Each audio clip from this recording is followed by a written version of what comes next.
क्या कोई छाही जो कि मेलैज़मा जिसे बोला जाता है, उसकी कोई ऐसी वैरायटी है जिसका इलाज कर पाना एक अत्यंत ही मुश्किल काम है डॉक्टर्स के लिए भी? इसका उत्तर है हाँ। जो छाही की वैरायटी होती है डर्मल मेलैज़मा, तो वो रिलेटिवली डिफ़िकल्ट टाइप की मेलैज़मा कही जाती है। लेकिन उसको भी ठीक करने के बहुत सारे विकल्प उपलब्ध हैं, जिससे कि अधिकांश मरीजों में काफ़ी पॉजिटिव बेनिफिट देखने को मिलता है। लेकिन मेलैज़मा की ही एक मॉडिफाइड वैरायटी या फिर इससे थोड़ी-सी भिन्न एंटिटी जो कि बिल्कुल इसी की तरह से दिखती है, उसे बोला जाता है एक्सोजीनस ओक्रोनोसिस। ओक्रोनोटिक वेरिएंट भी मेलैज़मा का कुछ लोग बोलते हैं, मेलैज़मा का ओक्रोनोटिक वेरिएंट। तो ये जो वैरायटी होता है, ये सबसे ज़्यादा खराब वैरायटी माना जाता है डॉक्टर्स के द्वारा भी। और इस तरह के जब मरीज डॉक्टर के पास आते हैं, तो डॉक्टर भी अंदर से घबराने लगता है कि इसे ठीक होगा कि नहीं ये मरीज, क्योंकि इसके सर्टेन बिल्कुल पक्का इलाज अभी के समय में उपलब्ध नहीं है। जैसे कुछ मरीजों में परेशानी ठीक हो जाती है, कुछ में आधी अधूरी, कुछ में बिल्कुल भी नहीं। तो जो ओक्रोनोसिस वाला प्रॉब्लम है वो बड़ा ही डिफिकल्ट टेढ़ा ऑप्शन है। डॉक्टर अपना फियर पेशेंट के सामने एक्सप्रेस नहीं करता है, अपना जो डर है, क्योंकि पेशेंट और ज्यादा होपलेस हो जाएगा, तो वो ट्रीट करने की कोशिश करता है। तो आखिर ये प्रॉब्लम होती क्यों है? एक्सोज़ोनस ओक्रोनोसिस जो वैरायटी है मेलैज़मा की, वो उसके होने के पीछे का कारण क्या है? इसके होने के पीछे का जो सबसे महत्वपूर्ण कारण है, वो होता है जो बाजार में उपलब्ध छाई की क्रीम जो आसानी से आप जाएंगे किसी भी मेडिकल स्टोर पे, तो आपको आसानी से छाई की क्रीम वो पकड़ा देंगे। तो उन छाई की क्रीम में प्रॉब्लम क्या होती है? वो क्रीम कॉम्बिनेशन क्रीम होती है, उसमें मल्टीपल इंग्रेडिएंट्स होते हैं, जैसे कि हाइड्रोक्विनोन, मोमेटासोन और ट्रेटिनोइन। तो ये जो कॉम्बिनेशन होते हैं, ये जब मरीज लंबे समय तक खुद से ही बिना सुपरविजन के ही इस्तेमाल करता है, तो शुरू में तो खूब फायदा मिलता है। मरीज की पिगमेंटेशन साफ होती है, 15 दिन में ही चेहरा ग्लो करने लगता है। लोग पूछने लगते हैं कि क्या लगा रहे हो, कैसे ठीक किए? तो आप भी 50 लोगों को राय देते हो कि बड़ी अच्छी क्रीम मिल गई, ये तुम भी लगा लो, ये तुम भी लगा लो। सभी रिश्तेदारों को बताते हैं लोग। यहीं पर गलती हो जाती है। फिर वो मरीज इस्तेमाल करते चले जाते हैं, करते चले जाते हैं, और एक समय ऐसा आता है कि जब उनका केस डिक्लाइन करने लगता है, और जब डिक्लाइन करता है तो और ज्यादा इस्तेमाल करने लगते हैं कि इसको और जल्दी ठीक करना है। एक कंडीशन आती है कि पिगमेंट वहां पर बैठ जाती है, और फिर वो वॉश नहीं होती है प्रॉपर ट्रीटमेंट के बाद भी। दूसरा प्रॉब्लम ये देखा जाता है कि हाइड्रोक्विनोन, जो प्लेन हाइड्रोक्विनोन क्रीम आती है, यदि इसको लंबे समय तक बिना सुपरविजन के, लंबे समय तक, और विशेष करके जब हाइयर कॉन्सेंट्रेशन में यूज किया जाता है, तब ये प्रॉब्लम ओक्रोनोटिक जो वैरायटी है वो डेवलप हो सकती है, ओक्रोनोसिस डेवलप हो सकती है। तो जो 5% वाला जो हाइड्रोक्विनोन है, वो सबसे ज्यादा कल्प्रिट के तौर पर देखा जाता है। लेकिन रिसर्च में 4% हाइड्रोक्विनोन भी देखा गया है, और कुछ सॉफ्ट इंडिकेशन है जिसमें 2% हाइड्रोक्विनोन क्रीम भी लंबे समय तक यदि इस्तेमाल किया जाए, तो कुछ मरीजों में ये प्रॉब्लम पैदा हो सकती है। तो इसमें ये ध्यान देना है कि इस प्रॉब्लम को पैदा ही नहीं होने देना है।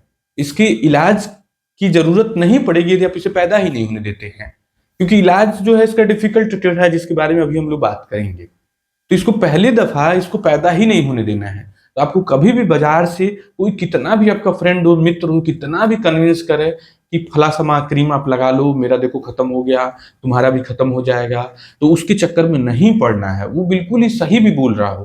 कई बार लोग चेहरे पे एक पिगमेंटेशन होती है जिसे बोला जाता है post inflammatory hyper pigmentation, PIH, उसको छाई से कंफ्यूज कर जाते हैं, और उसमें आपने बाजार से कोई भी लेके क्रीम लगाई और आपकी प्रॉब्लम परमानेंटली खत्म हो जाती है। अब वो परमानेंटली खत्म हो गई तो वो जिंदगी भर मरीज उस क्रीम की गाथा गाते रहेगा कि इस चीज से मेरी छाई परमानेंटली जड़ से खत्म हो गई। लेकिन वो होती ही है अलग प्रॉब्लम, तो वो होती है PIH। तो वो ठीक हो जाता है, काफी मरीजों का परमानेंटली ठीक हो जाता है। तो आपका कोई कितना भी मित्र हो, कोई कितना भी सगा हो, आपको फेस पे पिगमेंटरी प्रॉब्लम में एक्सपर्ट केयर लेना ही लेना है, डॉक्टर्स का हेल्प लेना ही लेना है। क्योंकि यदि मेलैज़मा की प्रॉब्लम हुई, छाई जो प्रॉपर छाई होती है, काले धब्बे वाली प्रॉब्लम, उसमें आपने ट्रिपल कॉम्बिनेशन लंबे समय तक यूज की, तो आप मुश्किल में फंसेंगे। तो ट्रिपल कॉम्बिनेशन में ये ध्यान देना है कि आप देखो आपकी क्रीम में कई सारी चीजें एक साथ तो नहीं पड़ी हैं, जैसे हाइड्रोक्विनोन, ट्रेटिनोइन, मोमेटासोन, क्लोबेटासोल, इसी तरह से और भी जो पिगमेंटेशन को साफ करने वाले मॉलिक्यूल है, एक साथ कई सारी चीजें तो नहीं पड़ी हुई हैं। पहले ये ध्यान देना, और सबसे अच्छा है कि आप इंग्रेडिएंट्स को ही देख लो जो कंपोजिशन है उसी को देख लो और उसमें ध्यान दो कि हाइड्रोक्विनोन के साथ मोमेटासोन, क्लोबेटासोल इस तरह की क्रीम तो नहीं है, तो उससे एकदम ही बच लेना है। और हाइड्रोक्विनोन क्रीम जो प्लेन वाली आती है, जिसमें कोई और चीज नहीं मिली होती है, प्लेन हाइड्रोक्विनोन होती है, तो वो क्रीम आप केवल डॉक्टर के सुपरविजन में लगाएंगे। नेक्स्ट पार्ट आता है कि ओक्रोनोसिस अब हो ही गई, अब चाहे जिस भी कारण से हुई, अब तो उसको बदला नहीं जा सकता है, हो गया, तब उस कंडीशन में कैसे ठीक करेंगे इसको। पहला जो लाइन एकदम स्पष्ट रूप से समझ लेना है वो ये है कि इसका बहुत ही अच्छा इलाज उपलब्ध नहीं है आज के तारीख में। मतलब कि जो भी ट्रीटमेंट ऑप्शंस उपलब्ध हैं वो पुअर क्वालिटी के ट्रीटमेंट ऑप्शंस हैं। इसमें डॉक्टर आपका तमाम तरह की दवाइयां इस्तेमाल करेगा, खाने वाली दवाइयां, लगाने वाली दवाइयां, केमिकल पील्स, लेजर, लेकिन इनसे ऐसा हो सकता है कि 50% 40% इंप्रूवमेंट आया, किसी में 80% आ गया, किसी में 20%, किसी में कुछ भी नहीं, बिल्कुल भी फायदा नहीं। ऐसे केसेस होते हैं जिनमें आप कितना भी ट्रीटमेंट कर करके थक जाएंगे लेकिन बेनिफिट नहीं मिलेगा। कुछ न्यूअर ऑप्शंस आ चुके हैं, जैसे एक कॉस्मेलॉन पील है जो कि इन मरीजों में भी कभी कभी हेल्प कर जाता है, तो वो काफी कॉस्टली ऑप्शन है और वो भी सभी मरीजों में फायदेमंद नहीं है।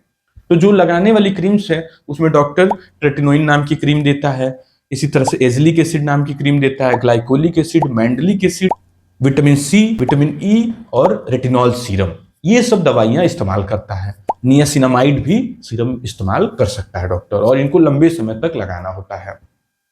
इसी तरह से सनस्क्रीन बहुत इंपॉर्टेंट हो जाता है। एटलीस्ट आपकी प्रॉब्लम यहां से और खराब ना हो, इसलिए भी आपको इस्तेमाल करना है सनस्क्रीन, ताकि आपकी परेशानी जो जो काला धब्बा हुआ वो और डार्क ना हो और ना फैल जाए, उसको भी रोकने के लिए आपको सनस्क्रीन यूज करना है। खाने वाली दवाइयों में ट्रानेक्समिक एसिड नाम की दवाई इस्तेमाल की जाती है, विटामिन सी टैबलेट आते हैं, vitamin E, vitamin A tablet, ये सब डॉक्टर इस्तेमाल करता है। इसी तरह से तमाम तरह के केमिकल पील सब उपलब्ध हैं, जैसे TCA, glycolic acid, mandelic acid, kojic acid, ये सब पील इस्तेमाल किए जाते हैं। नोफमिलॉन फिनॉल पील भी डॉक्टर कभी कभी यूज करता है, और एक जो नई दवाई है कॉस्मेलॉन, उसका भी कभी कभी डॉक्टर इस्तेमाल करता है। अब बात लेजर की, तो लेजर का एकदम ही अनप्रिडिक्टेबल रिजल्ट है। कुछ मरीज में फायदा, कुछ में नहीं फायदा, कुछ में और खराब हो जाना, ऐसा देखा गया है। और लेजर में कई तरह के लेजर उपलब्ध है, जैसे एनडीएग लेजर है, एलेक्जेंड्राइट लेजर है, रूबी लेजर है, तो कई सारे ऑप्शन डॉक्टर और रिसर्चर लगे हुए हैं एक्सप्लोर करने पे। लेकिन लेजर एक तरह से प्योर ट्रायल की तरह ही होगा कि आपको फायदा कर गई तो कर गई, नहीं की तो फिर कोई मतलब दूसरे लेजर भी हो सके आपको नो बेनिफिट करें, या फिर कोई ऑप्शन नहीं बचा, इसी तरह का हो गया। तो निष्कर्ष के तौर पर जो ओक्रोनोसिस या ओक्रोनोटिक वेरिएंट ऑफ मेलेज्मा है, जिसे सबसे खराब वैरायटी मेलेज्मा का माना जाता है, वो 99.999% केसेस में मरीज के द्वारा खुद पैदा की हुई बीमारी है। मतलब आपने अपने पैर पे कुल्हाड़ी मारी है, आपने गलत इलाज करके, जो हाईएस्ट अथॉरिटीज थी, डॉक्टर्स जो थे, उन पे भरोसा न करके आप अपने दोस्त मित्र पे भरोसा किए, आप मेडिकल स्टोर वाले भरोसा किए, आपने अपने पैर पे कुल्हाड़ी मार ली। तो पहला चीज कि इसको होने ही नहीं देना है, इसके लिए जागरूकता फैलानी है लोगों में, सबसे बोलना है कि नहीं, चेहरे के पिगमेंटेशन के मामले में आपकी नहीं सुनूंगा।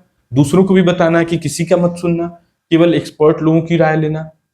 कोई भी दवाई खुद से सेल्फ मेडिकेट नहीं करनी है, मतलब कि आपको खुद से नहीं लगाना है। जैसे डॉक्टर भी आपको सेल्फ मेडिकेट करने का सलाह दे सकता है, लेकिन कुछ जगह वो कॉशन बरतने का, जैसे हम लोग कोजिक एसिड क्रीम लगाने के लिए नहीं मना करते हैं, कोजिक एसिड क्रीम आप लगा लें, खुद से लगा लें, विटामिन सी लगा लें, विटामिन ई लगा लें, कोई प्रॉब्लम नहीं, क्योंकि पता है कि सालों आप इस्तेमाल करेंगे आपको साइड इफेक्ट नहीं आएगा।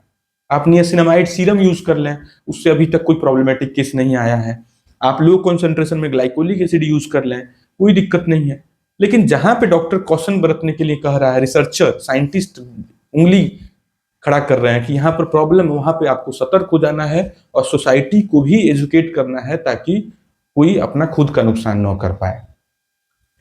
अनफॉर्चुनेट केसेस में, दुर्भाग्यपूर्ण केसेस में नुकसान हो जाता है, फिर भी आपको डॉक्टर से सीख करना है, तो हो सकता है कि आपको पूरा बेनिफिट मिल जाए, हो सकता है पार्शियल बेनिफिट मिले, हो सकता है कि आपको ना भी बेनिफिट मिले, तो उस कंडीशन में आपको अपनी परेशानी स्वीकार करने के अलावा कुछ और नहीं बचेगा।